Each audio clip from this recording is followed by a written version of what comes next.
کرام، اسٹیج پہ بیٹھے ہوئے حفاظ کرام، حضرت حافظ و قاری عمران صاحب قبلہ کی دعاؤں کو لیتے ہوئے اور حافظ محمد علی حسین صاحب بیرمپور کے امام صاحب بھی تشریف فرما ہے، اور ساتھی کے حیثیت میں حضرت حافظ و قاری ثاقب رضا صاحب اور دیگر حضرات یہاں پہ تشریف فرما ہے۔ ان تمام حضرات کی دعاؤں کو لیتے ہوئے میں کچھ دیر کے لیے آپ کے سامنے آیا ہوں۔ سب سے پہلے میں آپ کو عقیدت اور محبت کے ساتھ سلام پیش کر رہا ہوں۔ السلام علیکم ورحمۃ اللہ وبرکاتہ۔ الحمدللہ نحمدہ ونستعینہ ونستغفرہ ونؤمن بہ ونتوکل علیہ ونعوذ باللہ من شرور انفسنا ومن سیئات اعمالنا، من یہدہ اللہ فلا مضل لہ ومن یضللہ فلا ہادی لہ، واشہد ان لا الہ الا اللہ وحدہ لا شریک لہ، واشہد ان محمدا عبدہ ورسولہ، اما بعد فاعوذ باللہ من الشیطان الرجیم، بسم اللہ الرحمن الرحیم۔ یا ایھا الذین آمنوا اتقوا اللہ وکونوا مع الصادقین، صدق اللہ العلی العظیم وصدق رسولہ النبی الامین الکریم، ونحن علی ذلک لمن الشاہدین والشاکرین والحمد للہ رب العالمین۔ امام عشق محبت اعلیٰ حضرت عظیم البرکت مجدد دین و ملت فاضل بریلوی ارشاد فرماتے ہیں کہ جان ہے عشق مصطفیٰ روزے فزوں کرے خدا، جان ہے عشق مصطفیٰ روزے فزوں کرے خدا، جس کو ہو درد کا مزہ ناز دوا اٹھائے کیوں۔ آئیے کچھ سننے اور سنانے سے قبل آقا کریم صلی اللہ علیہ وسلم کی بارگاہ میں درود و سلام پڑھے اللہ رب محمد صلی اللہ علیہ وسلم، نحن عباد محمد صلی اللہ علیہ وسلم، علی ذبیح والہ ابد الدہور وکرما۔ اصل جو مقصد ہے وہ محفل جو ہم لوگ سجائے ہیں اللہ اور اس کے رسول کے ذکر کے لیے۔ آپ اور ہم یہاں بعد مغرب سے لے کے اب تک آئے ہیں، بیٹھے ہیں۔ ہمارے حافظ و قاری عمران صاحب بھی تشریف فرما ہے اور امام و خطیب علی حسین صاحب بھی ہے۔ نعت و منقبت کا سلسلہ جاری تھا، بس میں مختصر وقت لوں گا آپ سے، پھر میں حضرت کو آپ کے سامنے پیش کروں گا۔ آج میں تقریر کی نیت سے نہیں بلکہ کچھ بات لے کے آیا ہوں۔ سب سے پہلی بات، آپ لوگ جو بیٹھے ہیں یہ انداز صحیح نہیں ہے۔ کچھ لوگ بیرمپور کے ہیں تو وہ الگ بیٹھ گئے، قائم نگر والے الگ بیٹھ گئے، بیچ میں راستہ چھوڑ دیے۔ خیر جو جہاں ہے وہی رہیے۔ بس ایک شعر سنیے کہ جنت میں مکان اپنا بناتے ہیں نمازی۔ شاعر جو کہہ رہا ہے اس انداز میں تو میں نہیں پڑھ سکتا، لیکن اس شعر کو میں آپ تک پہنچا رہا ہوں کہ جنت میں مکان اپنا بناتے ہیں نمازی، جنت میں مکان اپنا بناتے ہیں نمازی، مسجد میں بڑے شوق سے جاتے ہیں نمازی، مسجد میں بڑے شوق سے جاتے ہیں نمازی، کہ مسجد میں بڑے شوق سے جاتے ہیں نمازی۔ سبحان اللہ، آپ لوگ بیدار ہیں، پیسہ بھی بہت لٹا رہے ہیں آج میں دیکھ رہا ہوں۔ اللہ تعالیٰ آپ لوگ کی عمر میں اور کمائی میں برکت دے۔ کہ جنت میں مکان اپنا بناتے ہیں نمازی، مسجد میں بڑے شوق سے جاتے ہیں نمازی۔ اگلا شعر دیکھیے کہ معبود بھی خوش ہوتا ہے محبوب بھی راضی، معبود بھی خوش ہوتا ہے محبوب بھی راضی، سجدے کے لیے سر کو جھکاتے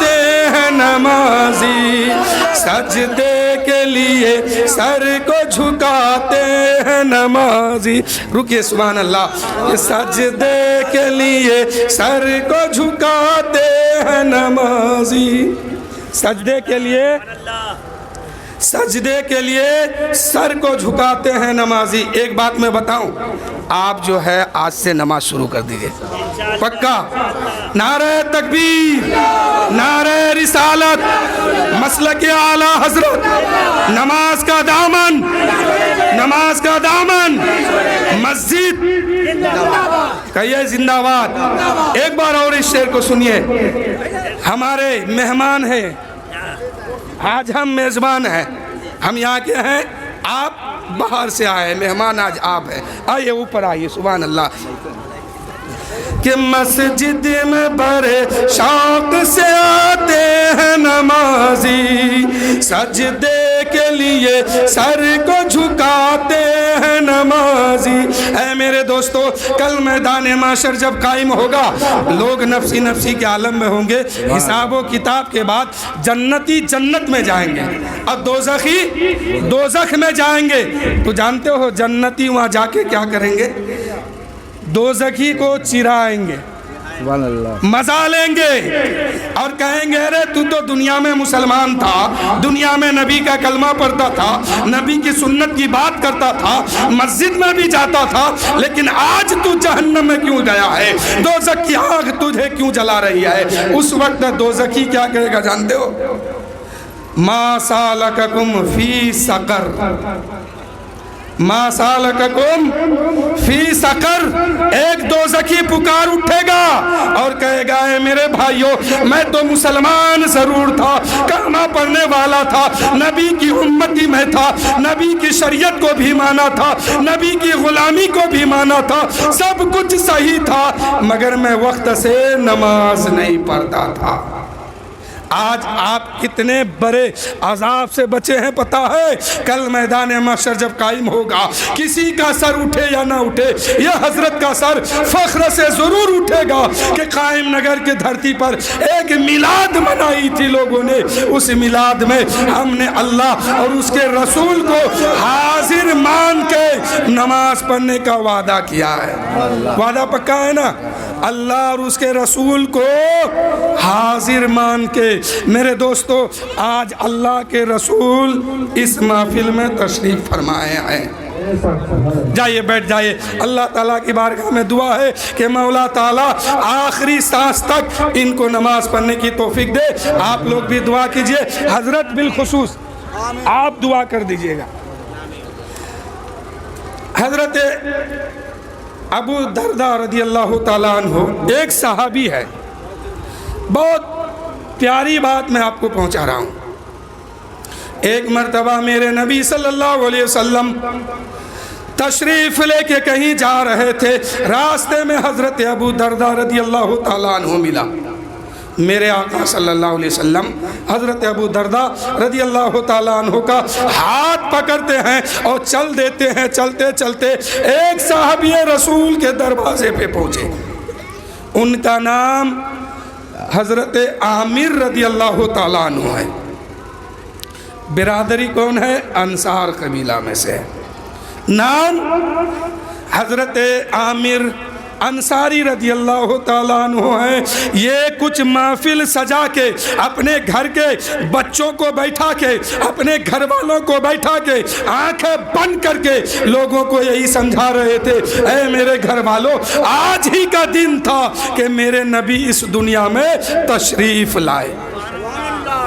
آج ہی کا دن تھا کہ میرے نبی اس دنیا میں تشریف لائے ہیں. اللہ کا حبیب اس دنیا میں جلوہ گر ہوا ہے. حضرت عامر نبی کی میلاد منا رہے تھے. کیا کر رہے تھے؟ نبی پاک صلی اللہ علیہ وسلم کی میلاد منا رہے تھے. اور میرے نبی وہاں جب تشریف فرما ہوئے, حضرت عامر کی ناک میں جو ہے میرے نبی کی خوشبو جانا شروع ہوا. حضرت عامر سمجھ گئے کہ نبی پاک یہاں تشریف فرما ہے. کیوں؟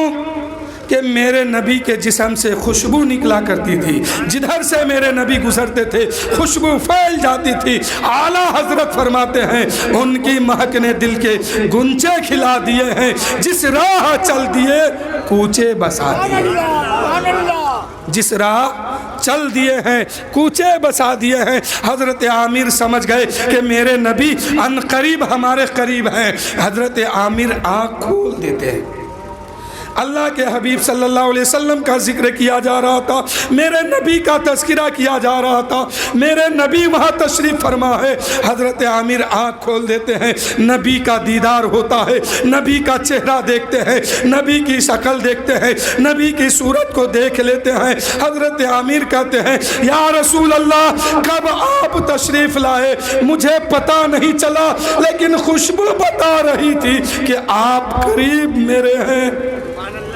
میرے نبی فرماتے ہیں اے عامر، جس جگہ پہ میرا نام لیا جاتا ہے، میرا ذکر کیا جاتا ہے، میری میلاد سجائی جاتی ہے، وہاں میں حاضر ہو جاتا ہوں۔ کیا؟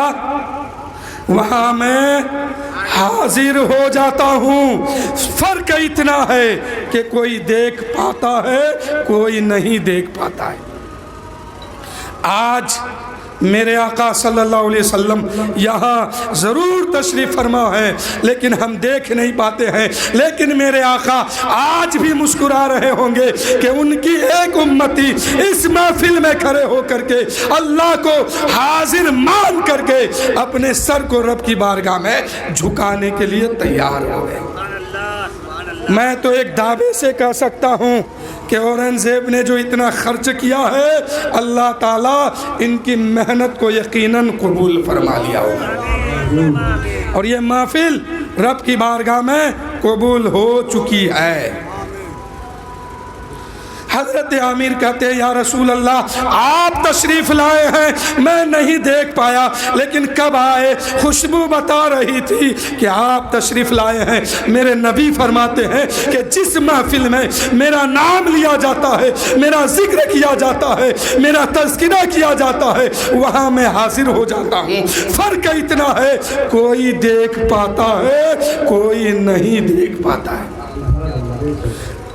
آپ جانتے ہیں نا کہ نبی پاک صلی اللہ علیہ وسلم قبر میں تشریف لاتے ہیں۔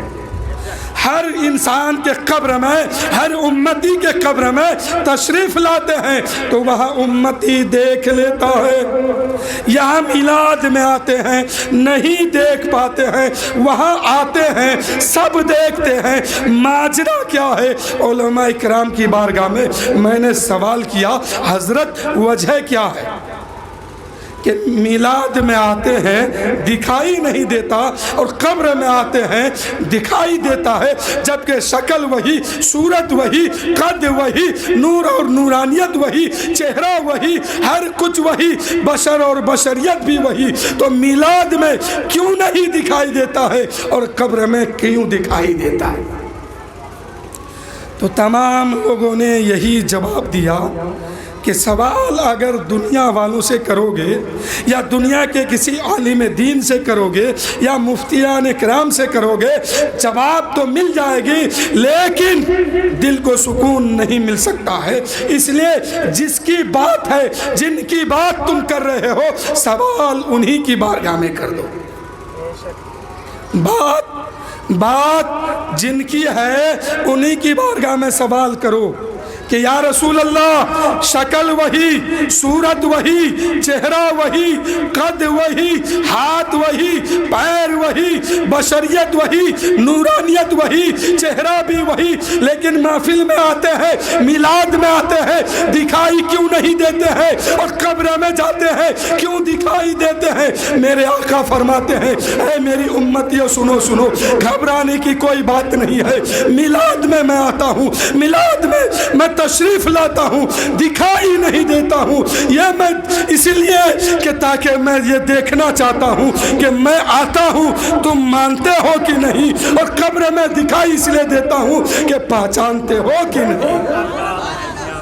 کیا میلاد میں تشریف فرما ہوتا ہوں، لیکن اس بات کو تم مانتے ہو کہ نہیں؟ اور قبر میں دکھائی دیتا ہوں، وہاں پہچانتے ہو کہ نہیں؟ کیا وہاں پہچانتے ہو کہ نہیں؟ جہاں اللہ اور اللہ کے رسول کی بات ہوتی ہے، میرے آقا وہاں تشریف فرما ہوتے ہیں، لیکن دکھائی نہیں دیتا ہے، اس لیے کہ دیکھیں میری امت جو ہے کتنا مجھے مانتا ہے۔ بغیر دیکھے مان لینا اسی کو ایمان کہتے ہیں، اور وہاں دیکھ کر کے بتا دینا کہ یہ اللہ کا محبوب ہے، اسی کو ایمان کہتے ہیں۔ تو آپ اگر یہ جاننا اور یہ سمجھنا چاہتے ہیں کہ آقا قبر میں تشریف لائیں گے، ہم وہاں پہچان لیں گے، تو پہچاننے کے لیے آپ کو کیا کرنا ہوگا جانتے ہیں؟ زیادہ سے زیادہ اپنے نبی پر درود پڑھنا ہوگا، اپنے نبی پر سلام پڑھنا ہوگا۔ تبھی تو اللہ نے اپنے محبوب پر سلام ایسی جگہ رکھا ہے جہاں کہ ہر امتی کو کرنا، ہر حال میں کرنا ہی ہوگا۔ کہاں رکھا معلوم ہے؟ جب نماز پڑھتے ہیں، اتحیات میں جاتے ہیں تو کہتے ہیں یا نبی سلام علیکہ، یہی نہ پڑھتے ہیں کہ یا نبی سلام علیکہ مصطفیٰ جان رحمت بلاکم سلام، السلام علیکہ ایوہ النبی۔ اور اللہ نے اس بات کو نماز کے اندر آخر میں رکھا ہے کہ جب تک میرے محبوب کو سلام نہیں کہو گے نماز قبول نہیں ہوگی، چاہے وہ کسی فرقہ کا ہو۔ سلام ہر حال میں کرنا ہی ہوگا۔ السلام علیکہ ایوہ النبی، عورت پڑھتی ہے وہ بھی یہی کہتی ہے یا نبی سلام علیکہ، مرد پڑھتا ہے وہ بھی کہتا ہے یا نبی سلام علیکہ۔ پتہ کیا چلا کہ اپنی نماز کو اگر قبول کرانا ہے تو پہلے نبی پاک کو سلام کہو، جب تک نبی کو سلام نہیں کرو گے تب تک نماز قبول نہیں ہونے والی ہے۔ تو میدان معاشر میں لوگ جب جنتی جنت میں جائیں گے اور دوزخی دوزخ میں جائے گا تو جنتی وہاں بھی دوزخیوں سے کہے گا ارے کتنا بڑا بےہودہ تم ہے کہ دنیا میں رہا، سب کچھ کیا لیکن جنتی نہ بن سکا۔ تو وہاں ایک دوزخی کیا کہے گا؟ ما سالککم فی سقر، کہ میں وقت سے نماز نہیں پڑھتا تھا اس لیے مجھے جہنم میں جانا پڑ رہا ہے۔ تو میرے دوستو میں وقت زیادہ نہیں لوں گا، بات تو بہت ہے۔ کل میلاد ہے ماسٹر امجد حسین صاحب کیا، آپ لوگوں کو بالخصوص دعوت ہے، وہاں آپ لوگ تشریف لائیے، انشاءاللہ کچھ بات وہاں بھی میں کروں گا اسی متعلق۔ اللہ تعالیٰ کی بارگاہ میں دعا ہے کہ مولا اس محفل کو جو لوگوں نے سجایا مل جل کے، مولا ہر انسان کی جائز تمنا، جائز مرادوں کو پوری فرما، اور ہمارے بھائی جو نماز کے لیے آج وعدہ کیا ہے مولا ان کو آخری سانس تک پڑھنے کی توفیق عطا فرما، اپنے محبوب کا صدقہ عطا فرما، اپنے غوث کا صدقہ عطا فرما۔ بس انہی چند جملہ کے ساتھ میں اپنی گفتگو ختم کر رہا ہوں اور حضرت کی بارگاہ میں دعوت سخن دے رہا ہوں، بس اس شعر کے ساتھ کہ وہ کمال حسن حضور ہے کہ گمان نقش جہاں نہیں، وہ کمال حسن حضور ہے کہ گمان نقش جہاں نہیں، یہی پھول خار سے دور ہے، یہی شمع ہے کہ دھواں نہیں۔ آئیے حضرت، اب حضرت کا استقبال نعرہ تکبیر سے کیجئے۔ نعرہ تکبیر، نعرہ رسالت، مسلک اعلیٰ حضرت، فیضان اعلیٰ حضرت، حضرت حافظ و قاری عمران صاحب قبلہ، نعرہ تکبیر۔